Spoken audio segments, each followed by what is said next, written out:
Many insurers have taken President Obama up on his rule change that will allow policies canceled under the Affordable Care Act to be extended for a year.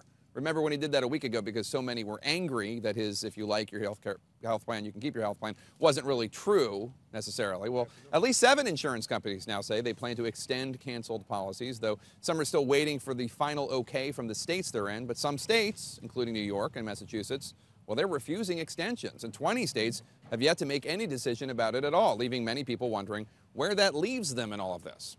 Okay, we know. Calling it the nuclear option may sound more than a little heavy-handed, but while the rule change we just witnessed in the Senate today is no Cold War, a chill is now whipping through the halls of Congress. At least that's what Senator John McCain just told our Dana Bash. It's a chill on everything that requires bipartisanship. So you're not reaching out to the Democrats that you worked with in July? I reached out for them for the last 2 weeks. I've reached out to them. I spent an hour in Harry Reid's office. Come on, I've reached till my arm aches. Let's bring in our panel columnist for Bloomberg View, Margaret Carlson, reporter for the Weekly Standard, Michael Warren, and Chief White House correspondent for Politico, Mike Allen. Let's just get a quick reaction from each of you about today's news. Bad decision by Harry Reid, understandable. What do you think, Mike? Well, Harry Reid's thinking was that whatever Republicans are going to do now cannot be worse than what they have been doing. The Republican view is one thing's a metaphysical certainty. Everyone here will agree Republicans one day will be in the majority. In the meantime, they're talking about the slippery slope, saying that now Democrats might apply this to legislation. The House is saying if any legislation comes over that was passed with a simple majority, it will be automatically dead on arrival. Interesting. Mike, Republicans seem very frustrated, but they, of course, like the Democrats, had the exact opposite position on this 8 years ago when they were in the majority. That's right. You can always go back and forth, as you were doing early in the show, showing what they said back then and what they're saying now. How do they defend it?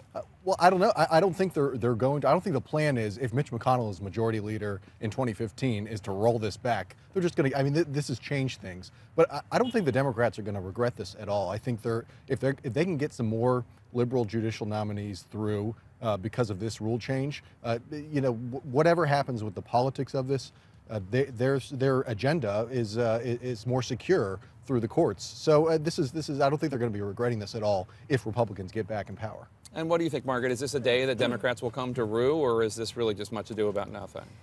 I'd say more ado than we think with the word nuclear. I mean, if you want to keep your legislative filibuster, you get to keep your legislative filibuster.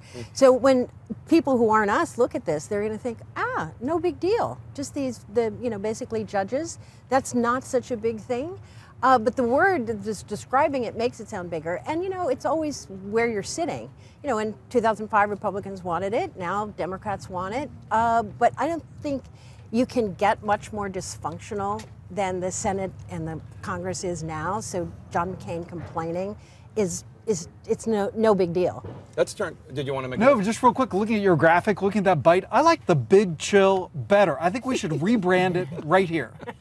You're looking at the mat right there. Okay, that's very meta of you, Mike. So let's turn to the other big story of the last 48 hours, and that's Congressman Trey Radel, Republican of Florida, who was busted in DuPont Circle buying an 8-ball of cocaine.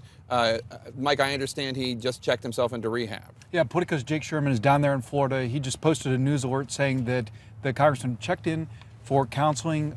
His people have told Congress they expect him to be away at least for the rest of the year. But Jake, now I'm going to surprise you.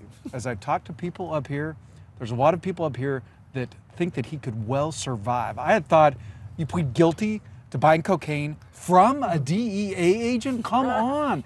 But what we're hearing up here at the Capitol today is he's well liked. He's saying it's an addiction. If there's nothing else out there, if another shoe doesn't drop, amazingly, he's probably going to keep his office. Well, what about the hypocrisy angle, panel? There's just a fact that he supported a provision to require that people who receive food stamps be drug tested. House Minority Leader Nancy Pelosi was actually recently asked about this at BuzzFeed Brews, and this is what she had to say. It's really interesting, right soon on the heels, that date, on the heels of the Republicans voting to make sure that everybody who had access to food stamps was drug tested. It just, it's like, what? Hypocrisy is rarely enough to do you in. I mean, look at all the conservative Republicans who've done things against what they say.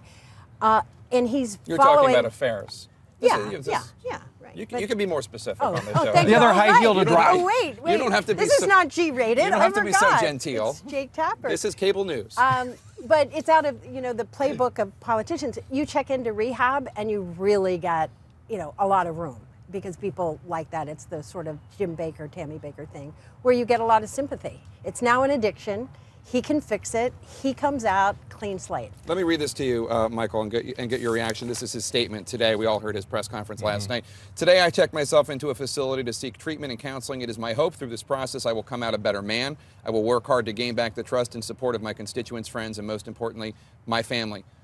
How is he handling this post, not pre-purchasing cocaine, but in the last 48 hours? How has he handled this in Washington crisis mode? I don't know. To me, it's entirely bizarre that he's still a congressman. I mean, is there no shame anymore? He's No, kidnapped there or isn't. captured by a DEA agent. I mean, the hypocrisy thing I think is a little overblown. I mean, there was an ideological point, for his position on that issue. It's a bit of a red herring for Nancy Pelosi to say he's a hypocrite for this, but thinking about he's got a young kid, he's got a wife, and he's supposed to be up here upholding the law, and he's breaking the law in such a terrible way. We'll also have to see if the wife, Sticks with appears in him. pictures Sure. and sticks by I will him. say, but just to answer your question, Michael, about is there no shame? No. Oh, okay. Yeah. Well, There's no that shame. answers that Just so question. you know. You're so young, you wouldn't know. One more thing. If he really has these problems, he has a kid, a wife, the last thing he needs to do is being up here doing that job. He He should needs be to be with taking them. care of his family. Absolutely.